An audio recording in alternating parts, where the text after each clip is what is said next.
কোনদিন কাবাঘরের সামনে গেলে বা কোন আত্মীয় স্বজন গেলে বলবেন, কাবাঘর দেখার সাথে সাথে প্রথম যখন কালো অংশটা চোখে পড়বে, যখন আপনি মসজিদে হেরমের গেট দিয়ে ঢুকবেন, যখন ওই Fahad gate, King Fahad gate আছে, যখন ঢুকবেন অনেক দূর থেকে কালো কালো কাবাঘরের একটু একটু দৃশ্য বেশি উঠবে চোখের সামনে।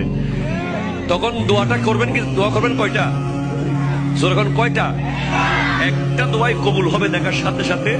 কাবা ঘর দেখার সাথে সাথে প্রথম যে দোয়াটা করবেন ওটা কবুল করবেন কে? এখন শিখে নেন, অনেক মানুষ জানেন না হিকমত। আপনি একটা দোয়া করবেন, একটাই শেষ, একটা সুযোগ পাবেন আপনি, কিন্তু আপনি এমন এক দোয়া করবেন যেন যতদিন ওখানে থাকেন প্রত্যেক দোয়া কবুল হয়ে যায়। এই হিকমতি দোয়াটা শিখে নেন। আপনি বলবেন, আল্লাহ আমি 10, 12, 15 যতদিন এখানে থাকবো, যতগুলো দোয়া করব সব কবুল করে নিয়েন। দোয়া করছেন কয়টা? পাবেন কয়টা? কাবা, কাবে কি রৌনক, কাবে কা মঞ্জর, আল্লাহু আকবার, আল্লাহু আকবার।